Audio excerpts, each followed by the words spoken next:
More from Delta State. Let's now get an update on the ongoing investigations into the death of a toddler, a 19-month-old Obina Udeze, who allegedly died after being beaten in school.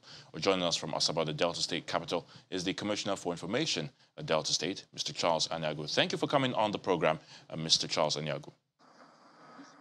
Thank you, Olumide. Thanks for having me. All right, it's Ayotunde there presenting, of course. Sorry. It's all right. So tell us, what's the latest update on the case besides some of the actions that has already been taken by the state government? What can you tell us? Well, so far, you recall that we made it very clear that as a state, we are very much interested in the matter, and we also met with the leadership of the police in Delta, where we also expressed our desire to see that justice is brought to bear on that particular very sad incident. And at this moment, we have carried out an autopsy on the 19-month-old baby. Of course, the reason for that is that we are a state that believes so much in law, and you need to do the right thing. So we have to bring in an independent pathologist from outside the state, one of the university teaching hospitals, and in the presence of the parent of that baby, and of course, those who are also representing the boy, that the proprietors of that home where he was flogged. And so that has been done. We are hoping that between now and the next 10 or 11 days, we'll be able to get the full result of that particular test, that was a corona inquest that was carried out.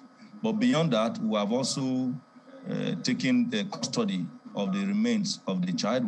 We've moved him out of the Federal Medical Center to Asaba Specialist Hospital, so that we can, because the state government is very much interested, where we can have unfettered access in terms of monitoring. But be rest assured that we will not leave any stone unturned in ensuring that justice is brought to bear on that particular matter. The person who flogged the child and the proprietors of that home are at the moment in police custody. And we have also said that we needed to ensure that they are taken to court so that the law is followed strictly. And that means that we're able to get a court rule that they be detained while investigation is still ongoing. That's where we are at the moment. So, Honorable Commissioner, has this case given the government a broader perspective on the effect of corporal punishment and what can be done in terms of policy?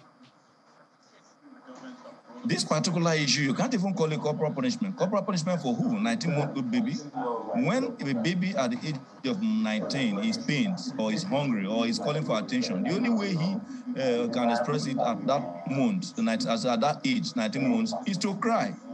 And so if you say you are flogging a baby at that age because he was crying, you begin to wonder what that meant. So then on the need to deal with the issues of corporal punishment, not only in Delta, we have been carrying out a whole lot of sensitization.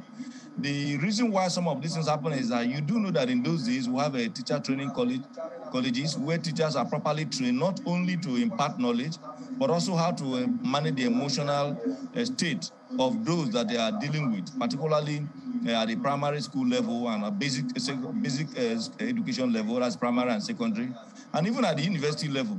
That knowledge helps the teacher or the lecturer, as the case may be, to understand the nuances that the students or the pupils are bringing up in the course of a study or in the course of a classwork.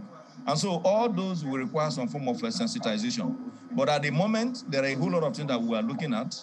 We're also looking at the issues of those who come up to say they have homes where they are supposed to be attending to children, or those who have schools.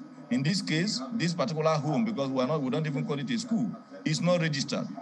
And so those are some of the issues that we are dealing with, but we believe that as we make progress, that we'll be able to get to the root of this particular matter, even as we continue to improve on the management of our education system in Delta. All right, Mr. Charles Anyagu, Honorable Commissioner for Information, Delta State, we thank you for your thoughts on News Across Nigeria.